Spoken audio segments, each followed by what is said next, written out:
And welcome back to For Such a Time as This, the place where there is no such thing as a silent witness. We have new intro music, but one thing that's constant, I'm with Rick. Rick, how are you doing? I'm doing fantastic. Well, we have, how can we say, very interesting show today. Wow. Rick, how do you think it's going, Rick, before we go in further? How do you think this peace treaty is going? Peace treaty? What? Where? Is Trump fumbling the ball at the 5-yard line? Yes, definitely. Something's going on behind the scenes that we don't understand, man. Because this doesn't make sense. Yeah, well, he's so blinded by his peace treaty stuff. That's where he gets his identity right now. He wants peace treaty even when there's no peace. Right. It's almost like the CNN saying it's mostly peaceful protest when there's fires in the background. Trump, you got fires in the background, man. And the buildings are burning down, and you're saying peace, and peace. you're still saying peace, peace. Hamas still is armed and refusing to give up their arms, and you're still saying it's a peace treaty. It's not. So here's what we're going to do. We're going to go over some really good videos about guys who love Trump, love what he's done, but are saying, no, you're not making a lot of sense, Mr. Trump. You're not doing it. And then we're going to talk about the spiritual topic this time is Zionism. What is known as Zionism as Christian Zionism, what it is and what it is not. I think a lot of people are confusing the biblical issues. But before we get into what is Christian Zionism, let's start with the first of our updates from the Middle East. Here we go. On Saturday, he posted this on Truth Social. Quote, Hamas is going to have to start returning the bodies of the deceased hostages, including 2 Americans, quickly, or the other countries involved in this great peace will take action. Like America? He went on to say, some of the bodies are hard to reach, but others they can return now, and for some reason they are not. Perhaps it has to do with their disarming. When I said both sides would be treated fairly, that only applies if they comply with their obligations. Let's see what they do over the next 48 hours. I am watching this very closely. And when he made that statement, that was nearly 48 hours ago. Hamas knows what they're doing. They are, in fact, a terrorist organization, so they will only release these bodies when it is the most beneficial to them. They're obviously stalling. Israel said they believe Hamas knows where at least 10 of the bodies are. You know, I just hope Trump will finally have enough of this and maybe just say, you know what, Israel? Hamas isn't cooperating. Just go in and finish the job. What a shocker. Hamas is not cooperating. I'm floored. But we had every reason from history, Rick, to believe that Hamas would do what they say, right? Trump, I hate to say this. Trump is going to start looking like a fool. When was this video shot? Was it recently? Yeah, it's way past the 48 hours. Oh, it's way past? That's what I'm getting at. It's way past. That's what I'm getting at. How far past are we to 48 hours and nothing has happened? I think it's 2 or 3 days after the Okay, so that was done on the weekend. Right now we're speaking, it is October 28th, 2025, approximately 9 a.m. Central Standard Time. And if that video was made over the weekend, then we're 2 or 3 days beyond the 48 hours, and as of now, nothing that we know of has happened. He's held them accountable, not at all. The hostages, dead ones, are still in Hamas's possession, and Trump is still bragging about his quote-unquote peace, even though the bodies aren't returned and Hamas is not disarmed. Trump, I think you're fumbling the ball. Well, okay, none of the Arab nations are going to go in there and disarm Hamas. They don't have the military. Well, Turkey might have the military. But Turkey's not. They don't want that anyway. No, Turkey's not going to do that. No. But the only one that can disarm Hamas is the IDF. Well, the only one that has the guts, as we'll see, to disarm is the IDF. But Trump. Okay, here's the next video. Here we go. Officially, Trump's deal gives countries like Qatar and Turkey a role in rebuilding or running Gaza. These are not neutral players. They are Muslim Brotherhood countries. They fund, support, and protect Hamas. They are ideologically committed to Israel's destruction and to spreading jihadi Islam worldwide. And Egypt? Egypt has also empowered Hamas, and as a country has been pouring in tens of thousands of troops and tanks into the Sinai Desert, breaking the peace accord with Israel. According to Trump's 20-point plan, Turkey, a NATO member in name only and a direct threat to Israel, is expected to send military forces into Gaza as part of an international stabilization force. Let that sink in. Turkish soldiers, under the command of Erdogan, who literally threatened war with Israel if we retook Gaza, are supposed to help stabilize Gaza so that Israel is safe? That's not a peace plan. That's a suicide pact with certainty of setting up the next war in Gaza. Thank God Netanyahu reportedly sees this as a red line. According to Israeli journalist Ariel Kahana, Netanyahu has made it clear that he is strongly opposed to Turkish troops entering Gaza. And VP Vance in his trip to Israel said Israel can veto anyone it wants to not be able to go into Gaza. Netanyahu also is pushing back against Turkish companies getting lucrative reconstruction contracts in Gaza. Again, Erdogan wants a foothold in Gaza, and he wants to use Qatari money and Hamas as his proxies. We cannot let that happen. We cannot repeat the mistake of 2005, giving up Israeli control of Gaza to some Arab entity and hoping for the best. We saw what happened on October 7th when we ignore the 1,400 plus years of jihadi Islam at our At a door, I'm sorry, but He should be in President Trump's cabinet right now. please, no, because he. I think anything that's threatening this mostly peaceful peace plan, Trump doesn't want to hear. Well, I'm sure he doesn't. Rick, what's going on? I mean, you tell me. You tell me what's going on. Trump, I don't know. Trump's, in his view, he's the peacemaker of the world, and when he says peace, there's going to be peace. That's his mind, with all these peace treaties already signed, supposedly. But, he thinks he's on a roll, and no one's going to step on his toes, except Hamas. Hamas doesn't care anything about his toes. Yeah, I know. They'll shoot him off if they can. Okay. Well, what's interesting, there's a number of Arab nations that don't want anything to do with Qatar. That's not going to help his peace process either. So this gives you some information on this next video. Yeah. Okay. Here we go. Here's the next one. But here's what it gets even more confusing. How did Netanyahu agree to this deal in the first place? Did he not know who was involved? And why are President Trump, Jared Kushner, and Stephen Witkoff still supporting Qatari involvement when even the Saudi Arabians, yes, Saudi Arabia, are saying they want no part of the plan if Qatar is included? That should be the wake-up call. Saudi Arabia, the country that President Trump and Prime Minister Netanyahu are trying to bring into the Abraham Accords to create a historic new trade route to India, understands what's at stake. They don't want the Muslim Brotherhood anywhere in Gaza.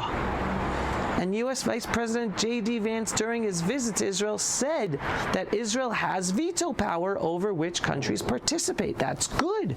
Let's use it. Qatar, Israel must veto Qatar. Turkey, veto. Egypt, we also have to veto. Mark Levin posted on X that the American delegation currently in Israel is pressuring us. Whether that's true or not, I don't know. But he says they're trying to push Israel into accepting this broken deal, even as Hamas continues to violate every term of the agreement. Meanwhile, Qatar's emir is accusing Israel of war crimes and calling for our destruction. At the same time, Qatar is supposed to be helping disarm Hamas in Gaza? This isn't diplomacy. This is delusion. division. And thank you to Mark Levin for saying what too many are afraid to say. And I'm quoting him right now. Hamas must be destroyed and only Israel has the guts to do it. That's it. That's the truth. No other international Arab Muslim force can do it, or even want to do it, even if they're there. We cannot.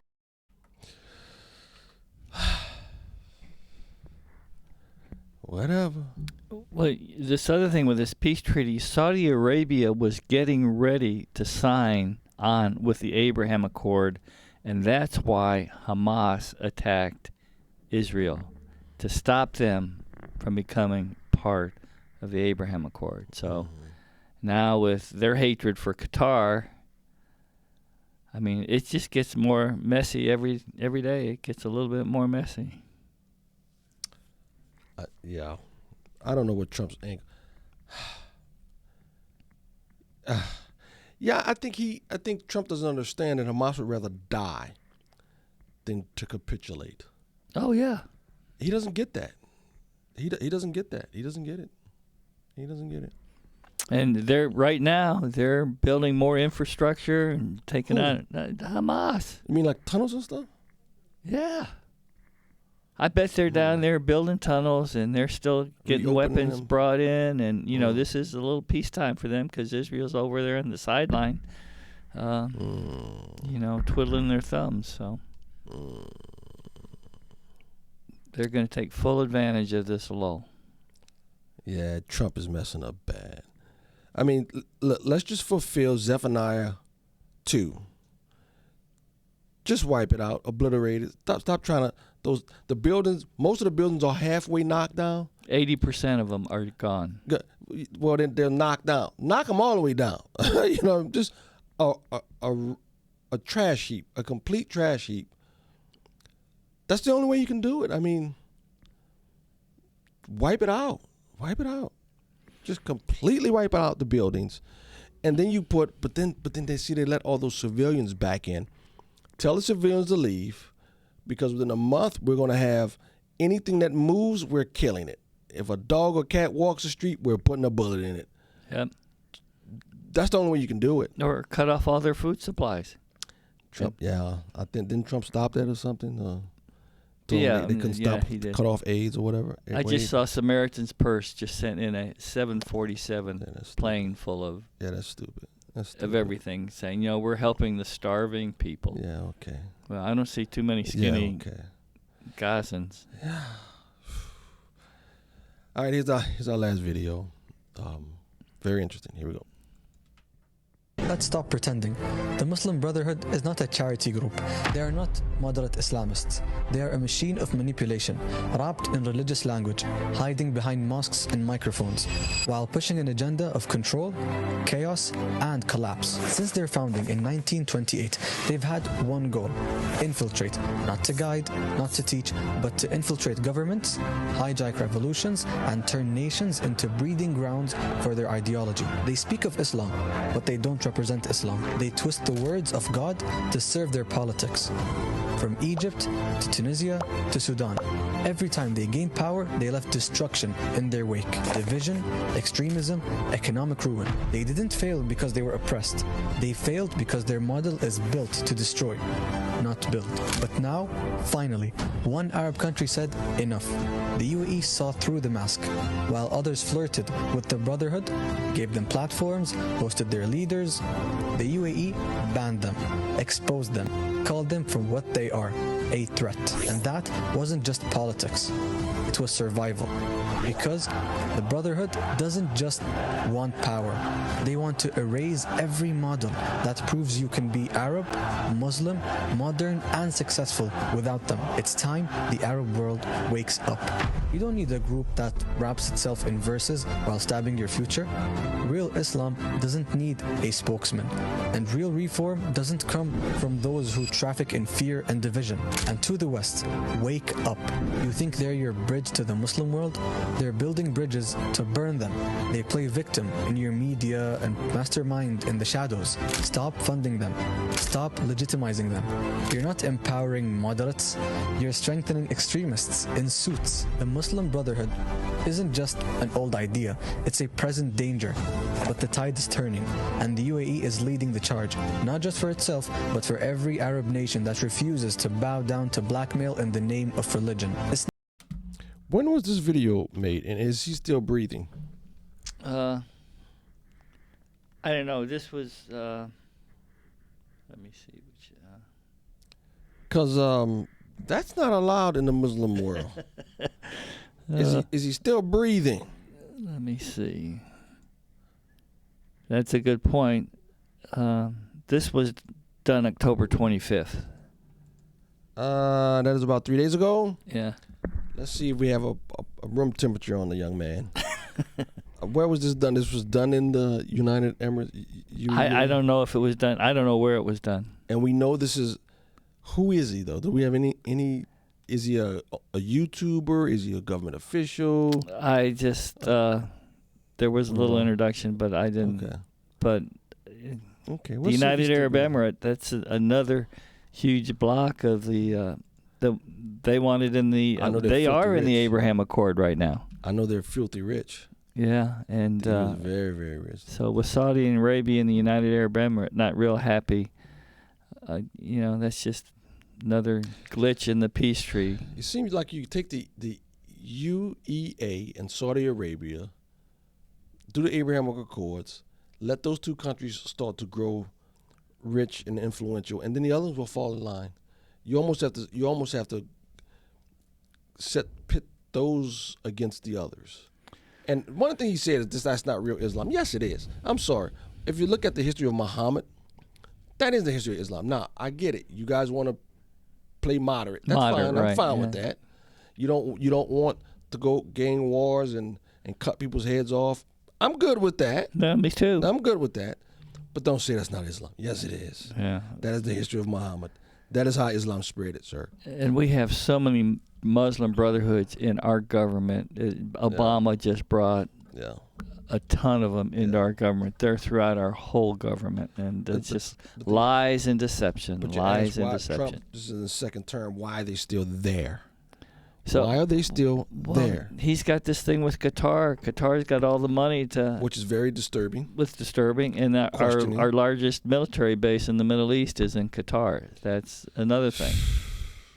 And if we weren't dealing with Qatar, the Chinese would come in and deal with Qatar. Well, let the Chinese deal with Qatar. Yeah. Let's deal with the UEA. UAE, United Arab Emirates. UAE. Yeah, United Arab Emirates. UAE. Let's deal with the UAE. Let's deal with Saudi Arabia. And even Saudi Arabia, their hands not completely clean, but I don't know. All right, let's switch our topic from the depressing current day news to what is Christian Zionism? What is Christian Zionism? Tucker Carlson is going off. He's the new resident YouTube theologian. And he is telling people what heresy is. He says that Christian Zionism is heresy. First of all, I don't even think he knows what the biblical definition of Zionism is. And he says the face of Christian Zionism, which is the heresy, the faces are Ted Cruz and Mike Huckabee, in which I think his understanding of Zionism is that everyone should support Israel no matter what. That's not Zionism. That is not Zionism. So just real quickly, these two verses, I want to give people a basis of what Zionism is. Here's the first time Zion is mentioned in the scriptures. It's when David conquers Jerusalem and takes it over from the Jebusites. It is 2 Samuel 5:6, and the king and his men went to Jerusalem, that's King David, against the Jebusites, the inhabitants of the land, who said to David, "You will not come in here, but the blind and the lame will ward you off." They're bragging, they're talking to David. Our walls are so big and thick, our defenses are so magnificent, the blind, the lame can keep you out of here. Obviously, they were wrong, right? As they're bragging, blind and lame will ward you off, thinking David cannot come in here. Verse 7, nevertheless, David took the stronghold of Zion, that is the city of David. Zion is, in fact, call it a castle within Jerusalem. It is a stronghold within the city of Jerusalem. It is the compound in which the king, that is King David, resided, made his abode and where he resided. And so what you see, Zion ever since then became the castle or the stronghold or the compound in which the kings of Jerusalem, the kings in Jerusalem, first him in Israel, then the kings of Judah stayed. What you see in Zion, as it pertains to Zion in the latter days, well, long after David, what you see is that's where the place of the king of Judah, obviously also the king of Israel, would reside, and that language became the language in which the son of David, the Messiah, would rule from Zion. Here's a good sample of this. It's in Micah 4:2. This is long after the days of David. Micah 4:2, and many nations, talking about Zion in the millennial kingdom, and many nations shall come and say, come, let us go up to the mountain of the Lord, to the house of the God of Jacob, that he may teach us his ways, and that we may walk in his paths. For out of Zion shall go forth the law, and the word of the Lord from Jerusalem. It's speaking of a time in which all the nations, well, it says many nations, but any nation that wants to be submit to the Lord in the millennial kingdom, many nations shall go up to Zion. And where should it be? From out of Zion, where the Lord is going to be, is going to rule. And we were talking about Ezekiel. I think Zion's going to be is spoken of in the end of Ezekiel, at the end of Ezekiel, the book of Ezekiel. And I think the prince is going to be there. And then you have the temple and the housing for the line of Zadok and the Levites. It's similar to the arrangement when the Israelites were in the desert. Mount Sinai was right next to them, but then they had the temple, then they had the Levites around the temple, and then they had all the people around. Yeah. It's going to be similar to that. It's going to be similar, but when you say Zion biblically, and this is the language it took on in Micah, you can see the prophetic utterances in Psalm. When you talk about Zion, if you're a Christian who believes in the millennial kingdom, you are a Zionist, biblically speaking. Now, again, we can debate how it's used in the culture per se. And I think Tucker Carlson and other people who take aim at it, they define Zionism as Christians who support Israel no matter what they do. That's not biblical Zionism. True Christians understand that Israel, the nation, the people of Abraham, the physical descendants, they are under judgment right now. They are not God's covenant people, but they are the physical descendants of Abraham. And even in that, you bless them, but you don't follow them because they're in rebellion to God. We don't follow them in rebellion to the God of Abraham. But we certainly don't kick them. We don't go against them. And when we can, we do bless them, recognizing that they are the wayward child. They are the rebellious son. And yes, we love them. It's like any parent or any sibling, even though they rebel against God, you do love them.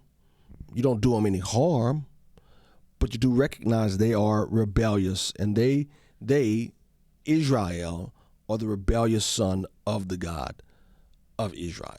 Still love them, and it's still true. He will bless those who bless them, and he will curse those who curse them. My suggestion is you don't curse Israel. Don't do that. Not good. Even though they're in rebellion, they're God's wayward son, and he still loves them. And, again, people don't understand this. That was not done away with the law of Moses. The New Testament supplanted or fulfilled the law of Moses, but the Abrahamic covenant, it's still on. And that is why I believe that the millennial kingdom actually will be instituted on earth to fulfill a lot of the promises and the covenants of the Old Testament not fulfilled, i.e. the Abrahamic covenant, i.e. the covenant of David, the Davidic covenant. And that's coming and will be fulfilled in the millennial kingdom. So I don't think Tucker understands what Zionism is. I don't think most people understand what Zionism is. And if you are a Christian, you are a Zionist. I think I haven't listened to a lot of him on that because I used to like him, but I just kind of turned him off. But, but I think he's kooky. I think he's into this militaristic Zionism that we're going to do everything militarily and because I think that's what's being portrayed. Right. The Christian nationalism that it's a militaristic. Christians are going to take over the United States militaristically, and I think he's applying that to Christian, and Christian Zionism that we're going to do whatever we can militaristically or and I think he's financially to. He had what's the guy out of Moscow? What's the pastor out of Moscow, Idaho? Gannon. I can't bring He's the it big to Christian. Wolf and Gannon, I forget. Robert Gagnon, I think his name is. Don't quote me on that, but he's the big Christian nationalist, and I think he's getting what Ted Cruz and Mike Huckabee say mixed up with those guys, the Christian nationalists. But I'm not sure that. I'm still not sure what Christian nationalism believe.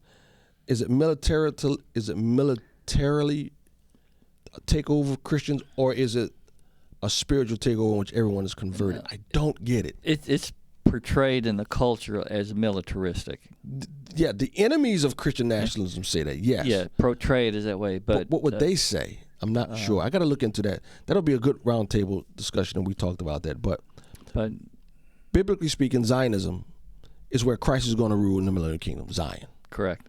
That's what it is. Bottom line. Yeah, bottom line. If you're a Christian, you're a Christian nationalist. Sorry, you are. You can't. It comes with the territory. He's going to rule from Zion. They're going to go up in the millennial kingdom, and they're going to hear the words of the Lord from Zion. All right. Thank you all for listening. Rick, any last words? No, it's we'll see how long Trump's going to huff and puff on his stretch with Hamas. He's fumbling the ball, I do believe. But anyway, thank you all. Thank you all. Till next time.